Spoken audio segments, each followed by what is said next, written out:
A very good afternoon to all of you. बेटा, कल के वीडियो में हमने अकाउंटिंग प्रिंसिपल डिस्कशन करना शुरू किया था। आज मैंने डीके गोयल के अकॉर्डिंग थोड़ा सा मॉडिफाई कर दिया है कंसेप्ट, और सब प्रिंसिपल कंसेप्ट कन्वेंशंस इंक्लूड कर दिए हैं। कल हमने रीड किया था अकाउंटिंग प्रिंसिपल्स को दो पार्ट्स में डिवाइड करते हैं।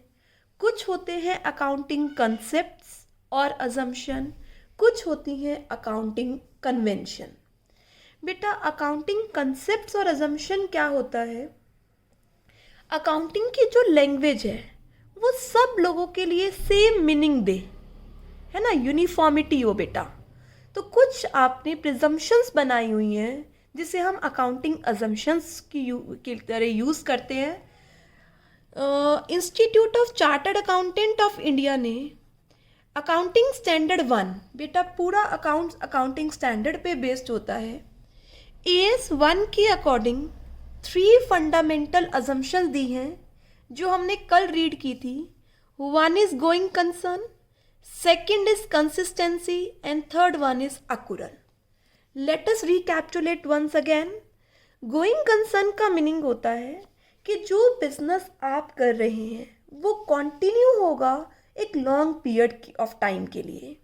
जो भी ट्रांजैक्शंस आप बिजनेस में करेंगे वो इसी अजम्पशन से करेंगे कि बिजनेस लंबे टाइम तक चलेगा।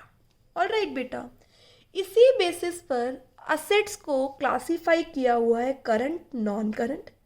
लाइबिलिटीज को क्लासिफाई किया हुआ है current liability, non current liability. कुछ एक्सपेंसेस जो आपने आज पे कर दी हैं नेक्स्ट ईयर के लिए उन्हें प्रीपेड बोला गया है। ऐसे ही आपने एक असेट आज खरीदा और उस असेट पर आप नंबर ऑफ ईयर्स में डेप्रिसिएशन लगाते हैं क्योंकि आपको पता है वो बिजनेस लंबे समय तक चलेगा। तो ये अजम्पशन है जो यूनिवर्सली सब बिजनेसमैन फॉलो करते हैं। कंसिस्टेंसी कहता है बेटा, कंसिस्टेंसी का मतलब है जो अकाउंटिंग प्रिंसिपल्स, मेथड्स आपने एक बार सिलेक्ट किए हैं और ऑप्ट किए हैं वो ईयर आफ्टर ईयर कंसिस्टेंट रहने चाहिए, उनमें कोई चेंजेस नहीं होने चाहिए।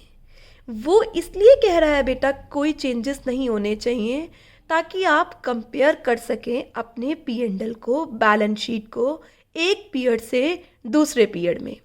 अगर सब firm different accounting principle 2 period में फॉलो करेगी, एक ईयर में कोई और प्रिंसिपल फॉलो किया, दूसरे ईयर में कोई और प्रिंसिपल फॉलो किया, तो बेटा आप दोनों सालों को कंपेयर नहीं कर सकते हैं।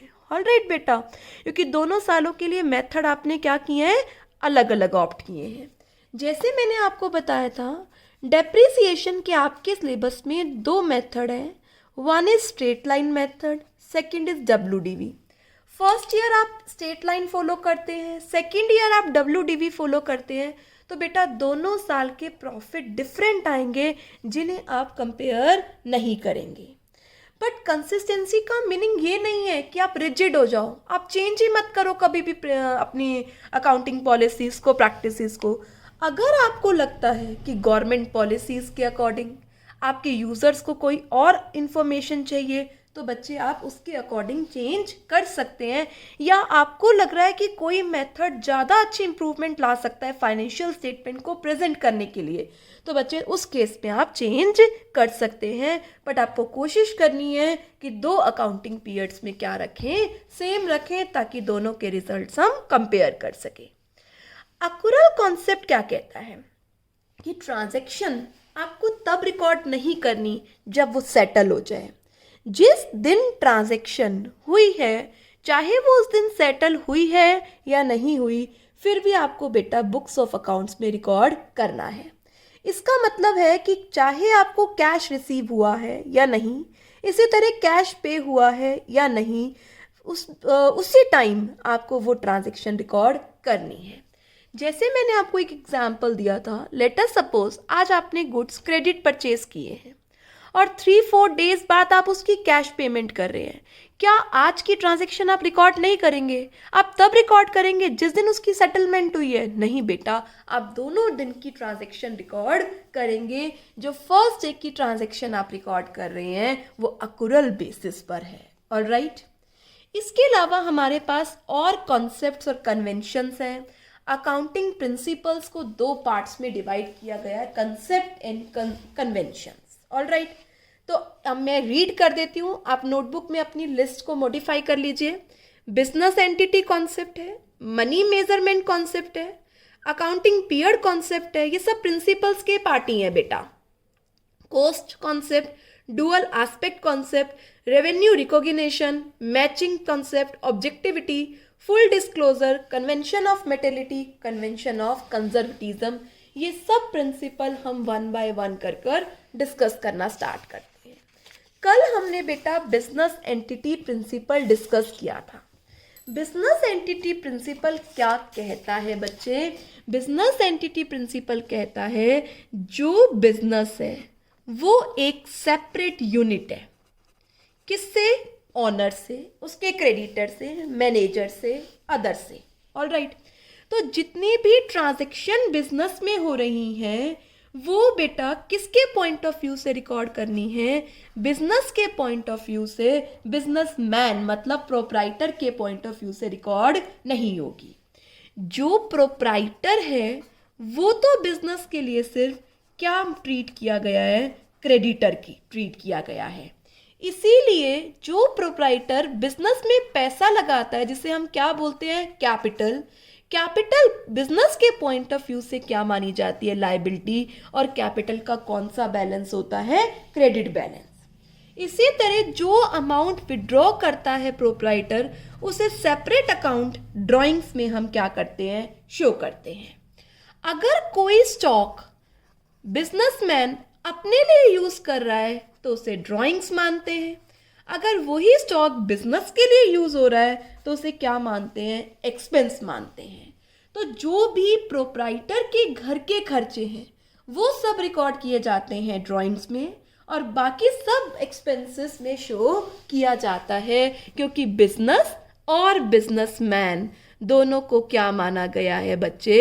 सेपरेट एंटिटी माना गया है। All entries are recorded from business point of view, not from the point of view of proprietor. Proprietor is treated as creditor of the business.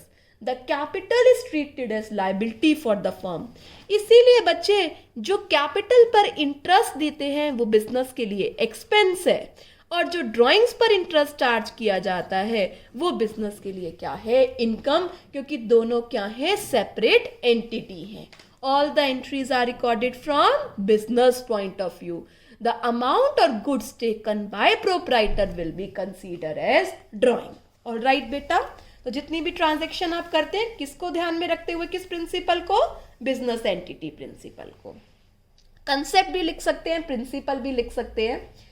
Money measurement principal क्या कहता है, या मनी मेजरमेंट कंसेप्ट क्या कहता है? Money measurement principal कहता है बच्चे only those transactions and events, वो ट्रांजैक्शन और इवेंट्स अकाउंट्स में रिकॉर्ड की जाती हैं जिन्हें आप मनी में क्या कर सकते हैं? मेजर कर सकते हैं।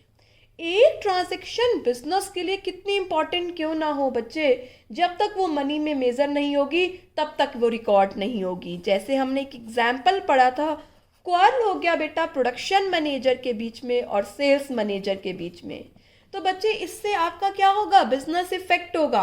बट ये ट्रांजैक्शन आप रिकॉर्ड नहीं कर सकते हैं क्योंकि ये मनी में मेजर नहीं कर सकते हैं। ऑलराइट बेटा, इसके साथ साथ बेटा आपके पास क्वांटिटीज हैं, जैसे हमने पढ़ा था 20 चेयर्स हैं हमारे पास, 5 टन्स रॉ मटेरियल का है, और हमारे पास 3 मशीनरी हैं। बेटा क्वांटिटी तो पता लग गई, अभी भी इनको रिकॉर्ड नहीं कर सकते जब इसकी मॉनेटरी टर्म्स आपको पता ना हो। तो सबसे पहले इसे मनी में क्या करो? मेजर करो, उसके बाद ही आप बुक्स ऑफ अकाउंट्स में रिकॉर्ड कर सकते हैं। तो 20 चेयर्स की लेट अस सपोज वैल्यू 6000 है, 5 टन्स ऑफ रॉ मटेरियल की वैल्यू 30,000 है, 3 मशीन्स की वैल्यू 60,000 है। तो अब ये वैल्यू बच्चे आप बुक्स में क्या कर सकते हो, रिकॉर्ड कर सकते हो। ऑल राइट, तो मनी में सबसे पहले आपको क्या करना पड़ेगा, मेजर करना पड़ेगा, उसी के बाद उसे आप क्या करेंगे, रिकॉर्ड करेंगे। Business entity, money measurement. Third principal या कंसेप्ट पे आइए, अकाउंटिंग पीरियड कॉन्सेप्ट। सुनिए ध्यान से बेटा, अभी आपने गोइंग कंसर्न के अकॉर्डिंग पढ़ा कि बिजनेस एक लॉन्ग पीरियड ऑफ टाइम के लिए चलेगा। तो आप मुझे ये बताइए कि आप बिजनेस का रिजल्ट कब निकालेंगे, कि प्रॉफिट हो रहा है या लॉस हो रहा है, जब बिजनेस क्या हो जाएगा, वाउंड अप। वाउंड अप का मतलब बंद हो जाएगा, तब निकालेंगे बच्चे। बट इतने लॉन्ग पीरियड के बाद रिजल्ट निकालने का कोई भी बच्चे फायदा नहीं होगा प्रोप्राइटर को, मैनेजर को, इन्वेस्टर को, क्योंकि आप अब तो कोई करेक्टिव स्टेप्स ले ही नहीं पाएंगे, क्योंकि आपने बिजनेस तो क्या कर दिया, वाइंड अप कर दिया।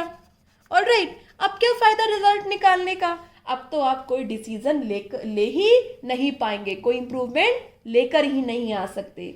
इसीलिए एंटायर लाइफ ऑफ बिजनेस को आप क्या कर देते हैं, एंटायर लाइफ ऑफ बिजनेस को छोटे छोटे टाइम पीरियड्स में क्या कर देते हैं, डिवाइड कर देते हैं, जिसे क्या बोलते हैं, अकाउंटिंग पीरियड। जनरली 12 मंथ्स का पीरियड कंसीडर किया जाता है अकाउंटिंग पीरियड। जैसे आपको पता है हमारे यहाँ पर अकाउंटिंग पीरियड क्या चलता है, 1 अप्रैल से लेकर 31 मार्च। तो पूरी लाइफ में आपने ब्रेक कर दिया इसको, 1 अप्रैल से 31 मार्च अकाउंट्स बनाते हैं, उनके रिजल्ट्स निकालते हैं, और वो रिजल्ट्स आप क्या करते हैं, अपनी इंटरेस्टेड पार्टी को कम्युनिकेट करते हैं, और उनके बेसिस पर क्या लेते हैं, डिसीजन लेते हैं। बेटा हो सकता है जैसे स्टॉक एक्सचेंज है, उन्हें क्वार्टरली भी अपने रिपोर्ट्स देने होते हैं, तो इनका अकाउंटिंग पीरियड और छोटा बन जाएगा, पर जनरली 12 मंथ्स का अकाउंटिंग पीरियड हम फॉलो करते हैं। बेटा कई बार दुकानदार generally Diwali to Diwali follow कर लेते हैं। आपको पता होगा जिस दिन दिवाली होती है उस दिन बही खाते बनाते हैं, वो बुक्स बनाते हैं, और नेक्स्ट दिवाली पर रिजल्ट्स को क्या कर लेते हैं, कंपाइल कर लेते हैं। पर जनरली ये फॉलो क्या होता है, इनकम टैक्स के अकॉर्डिंग जो अकाउंटिंग पीरियड माना गया है वो 1 अप्रैल टू 31 मार्च है। मैं फिर से रिपीट करती हूँ, अकाउंटिंग पीरियड का मतलब है, अभी आपने कहा था गोइंग कंसर्न अजम्पशन के अकॉर्डिंग बिजनेस लॉन्ग पीरियड के लिए चलेगा, तो आप रिजल्ट्स कब निकालेंगे, जब बिजनेस वाउंड अप हो जाएगा। जब बिजनेस वाउंड अप हो जाएगा तो जो रिजल्ट्स निकालेंगे उसके बेसिस पर आप कोई करेक्टिव स्टेप्स ले नहीं पाएंगे, आप बहुत लेट हो जाएंगे करेक्टिव स्टेप्स लेने के लिए। इसीलिए फर्म की एंटायर लाइफ को आप डिवाइड कर देते हैं छोटे छोटे पीरियड्स में, और उस पीरियड्स के आप प्रॉफिट निकालते हैं, और आप उसके बेसिस पर क्या लेते हैं, डिसीजन।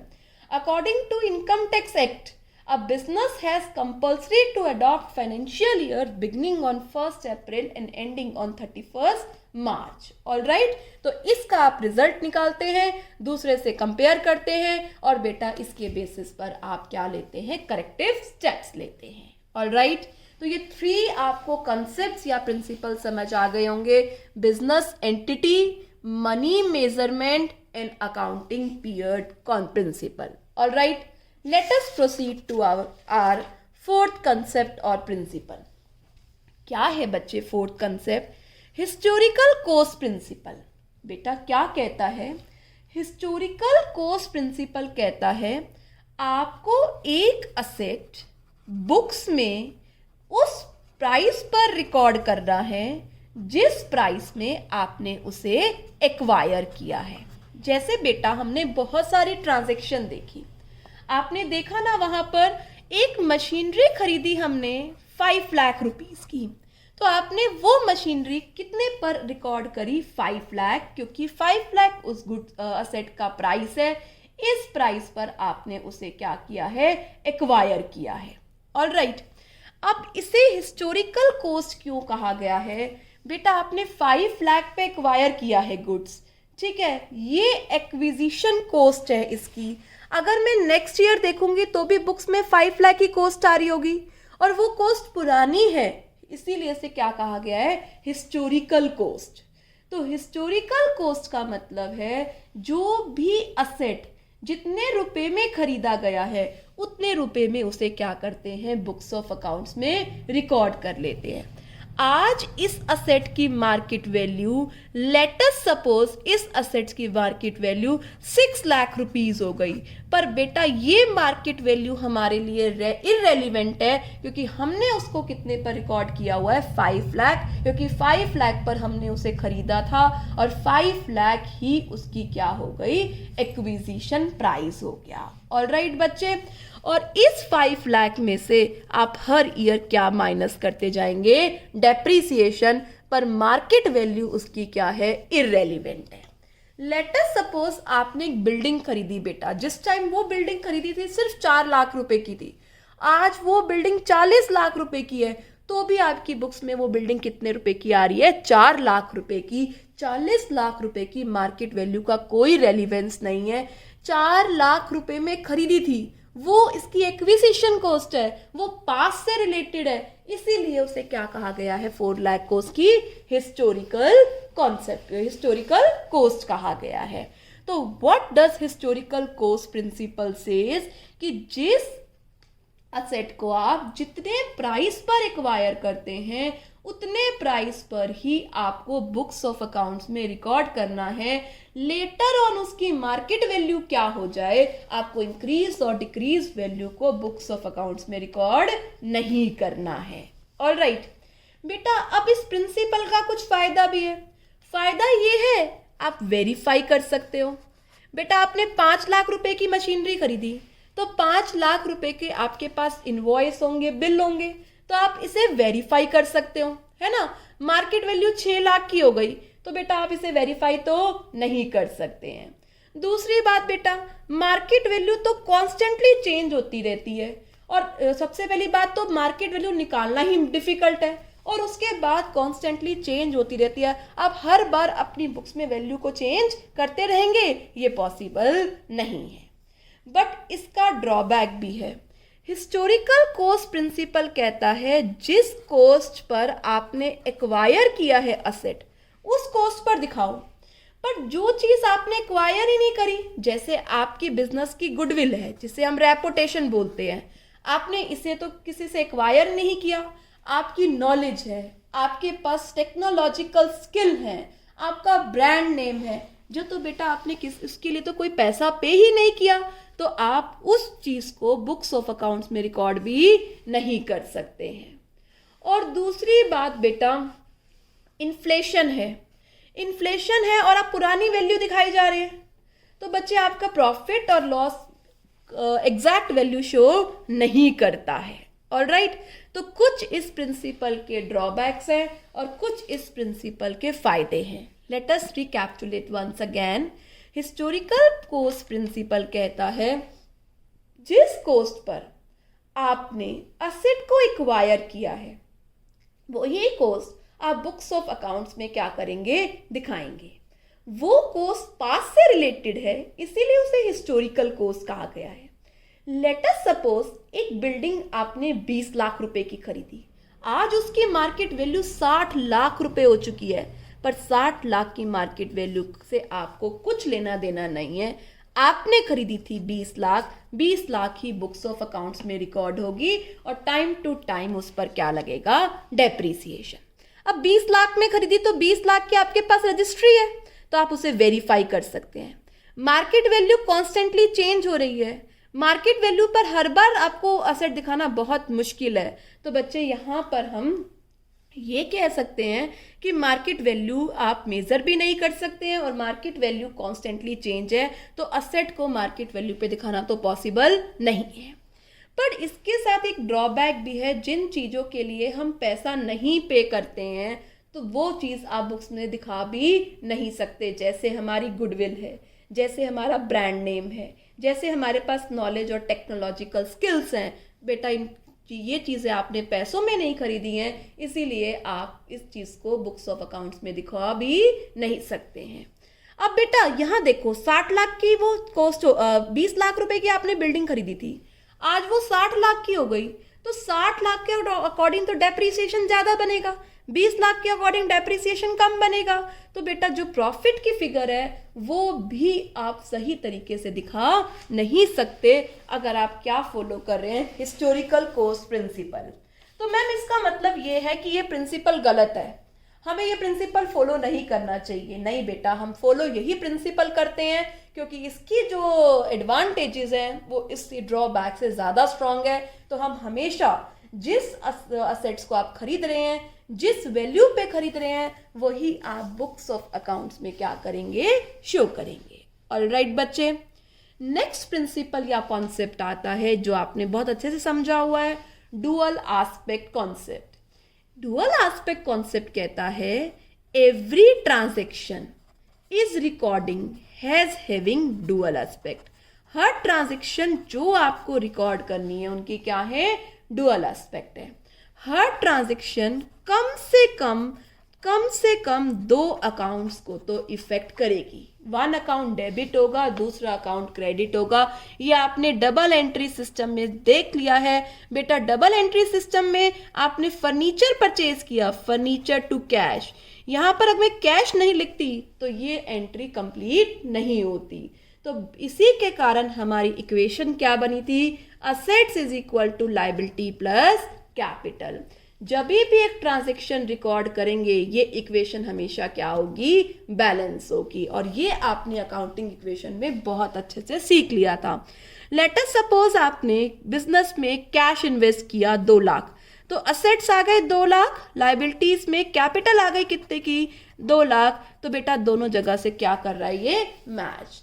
तो डुअल एस्पेक्ट प्रिंसिपल के अकॉर्डिंग हर एक ट्रांजैक्शन के एटलीस्ट 2 इफेक्ट्स तो हैं और इसी के कारण assets is equal to liability plus capital की इक्वेशन मैच होती है। ऑलराइट स्टूडेंट्स, नेक्स्ट आता है बच्चे revenue recognition concept. Revenue recognition का मतलब रेवेन्यू रियलाइजेशन कॉन्सेप्ट। चलो बेटा सबसे पहले मुझे ये बताओ रेवेन्यू का मतलब क्या है। मैम रेवेन्यू का मतलब है जो गुड्स और सर्विसेज हम सेल कर रहे हैं उससे जो हमें इनकम मिलती है वो क्या है, रेवेन्यू है। ऑलराइट, अब बच्चे बात ये आती है आप किस टाइम सेल को रिकॉर्ड करें, किस टाइम आप रेवेन्यू को रिकॉग्नाइज करें। या तो जिस टाइम असेट सेल हो गए उस टाइम, या जिस टाइम पैसा रिसीव हो गया। नहीं बच्चे, ये कहता है कि रेवेन्यू को उस टाइम रियलाइज करो जिस टाइम आपने उन गुड्स और सर्विसेज की ऑनरशिप क्या कर दी है, परचेजर को ट्रांसफर कर दी है और परचेजर लाइबल हो चुका है हमें अमाउंट पे करने के लिए। जैसे मैं आपको एक एग्जांपल बताती हूँ। 1 जनवरी को आपको ऑर्डर मिला है, आपको 20 जनवरी को गुड्स को क्या करने हैं, सप्लाई करना है। ऑर्डर कब मिला है, 1 जनवरी। गुड्स सप्लाई कब करने हैं, 20 जनवरी। और आपको कैश रिसीव होगा बच्चे 1 फेब को। तो अब मुझे ये सोच के बताओ मैं सेल 1 जनवरी को मान लूँ, मैं सेल 20 जनवरी को मान लूँ, या मैं सेल 1 फेब को मानूँ। मैं फिर से बताती हूँ, 1 जनवरी को ऑर्डर आया है, 20 जनवरी को गुड्स ट्रांसफर हुए हैं, 1 फेब को आप कैश रिसीव कर रहे हैं। तो मेरा क्वेश्चन ये आता है कि मैं इस दिन सेल मानूं, इस दिन सेल मानूं या इस दिन सेल मानूं। सेल उस दिन माननी है जिस दिन उस गुड्स और सर्विसेज की ऑनरशिप ट्रांसफर हो चुकी है। किसको, परचेजर को। और परचेजर लीगली लाइबल है अमाउंट को पे करने के लिए। ऑलराइट, तो इसके अकॉर्डिंग 20 जनवरी को मैं क्या मान लूं, अपनी सेल मान लूं। ऑलराइट, और एग्जाम्पल देते हैं। रेंट आपका मार्च का रेंट था, ठीक है बच्चे। मार्च अब चल रहा है, चलो 20 का रेंट था और आपको अप्रैल 20 में मिला है। तो मैं अप्रैल में रिकॉग्नाइज करूं रेवेन्यू या मार्च में अपना रेवेन्यू रिकॉग्नाइज करूं। बेटा मैं रिकॉग्नाइज करूंगी रेवेन्यू जिस पीरियड का वो रेंट है। वो मार्च का रेंट है ना, तो मैं अकाउंटिंग ईयर 1 अप्रैल 19 से 31 मार्च 20 तक वो रेंट अपनी क्या ट्रीट करूंगी, इनकम ट्रीट करूंगी। ऑल राइट बच्चे, समझ में आया। अब ये उल्टा भी हो सकता था, बेटा आपको अप्रैल का रेंट मार्च में मिल गया, अप्रैल का रेंट मार्च में रिसीव हो गया, तो किस पीरियड की इनकम है? कहता है ये मार्च की इनकम, अप्रैल की इनकम है, तो मार्च में रिकॉग्नाइज नहीं करना, कहाँ रिकॉग्नाइज करना है? अप्रैल में। तो मैंने यहाँ बहुत सारी बातें करी हैं, समराइज कर रही हूँ मैं उसे। गुड्स के केस में आपको तब रेवेन्यू रिकॉग्नाइज करना है जब ओनरशिप ट्रांसफर हो गई। रेंट, इंटरेस्ट, कमीशन जिस पीरियड की है, जिस पीरियड से बिलोंग करती है, चाहे रिसीव हुई है चाहे रिसीव नहीं हुई, आपको उसी पीरियड में क्या करनी है? रिकॉग्नाइज करनी है। जैसे मार्च का रेंट अप्रैल में मिल रहा है तो वो मार्च की इनकम में जुड़ेगा। कमीशन अप्रैल की आपको मार्च में ही मिल गई, पर जुड़ेगा किस में बेटा? वो अप्रैल में, जिस पर्टिकुलर पीरियड से वो बिलोंग करता है। और गुड्स के सेल में तब आपको रेवेन्यू रिकॉग्नाइज करना है जिस दिन गुड्स की ऑनरशिप क्या हो गई? ट्रांसफर हो गई। तो यहाँ पर हमने 6 प्रिंसिपल कंसेप्ट्स रीड कर लिए हैं। बिजनेस एंटिटी दोनों सेपरेट है, ऑनर और बिजनेस, सारी transaction business point of view से। मनी मेजरमेंट, सभी ट्रांजैक्शन और इवेंट्स को मनी में मेजर करोगे तभी रिकॉर्ड होगा। अकाउंटिंग पीरियड कॉन्सेप्ट, बिजनेस जब बाउंड अप होगा तब आप रिजल्ट्स नहीं निकालेंगे। नो बेटा, आप अपने अकाउंटिंग पीरियड को छोटे छोटे पार्ट्स में, अपने बिजनेस की लाइफ को छोटे छोटे पार्ट्स में क्या करेंगे? डिवाइड। हर एक क्या टाइम इंटरवल क्या कहलाएगा? Accounting period. जनरली ये पीरियड कितने मंथ्स का है? 12। इसका रिजल्ट निकालो, इसके प्रॉफिट लॉस निकालो और उनके बेसिस पर करेक्टिव एक्शन लो। हिस्टोरिकल कॉस्ट कहता है जिस टाइम आपने असेट को खरीदा है, जिस वैल्यू पे खरीदा है, उस वैल्यू पे रिकॉर्ड करना है। मार्केट वैल्यू आपके लिए इररेलीवेंट है। डुअल एस्पेक्ट कहता है हर एक ट्रांजैक्शन के डुअल एस्पेक्ट है। हर एक ट्रांजैक्शन कम से कम 2 अकाउंट्स को तो इफेक्ट करेगी, तभी हमारी डबल एंट्री सिस्टम कंप्लीट होगी। रेवेन्यू रिकॉग्निशन कॉन्सेप्ट कहता है किस टाइम आप अपने रेवेन्यू को रियलाइज करो और बुक्स में रिकॉर्ड करो। कहता है अगर आप गुड्स और सर्विसेज प्रोवाइड कर रहे हैं तो रेवेन्यू रिकॉग्नाइज करनी है जिस दिन ऑनरशिप ट्रांसफर हो गई है गुड्स और सर्विसेज की। परचेजर लाइबल है पे करने के लिए, वो डेट आपकी क्या मानी जाएगी? Revenue recognition. मतलब आप इस केस में सेल रिकॉग्नाइज करेंगे, सेल की एंट्री करेंगे 20 जनवरी को। All right. और इनकम के केस में जिस पीरियड की इनकम है, चाहे वो उसमें मिली है चाहे नहीं मिली, वो उसी में ही क्या होगा? रिकॉग्नाइज्ड हो जाएगा। ऑल राइट स्टूडेंट, तो आज 6 प्रिंसिपल्स आप अच्छे से वीडियो में समझिए और कल और आज दोनों के मैं नोट्स आज इवनिंग में सेंड कर दूंगी। All right student, do hard work, stay home, stay safe.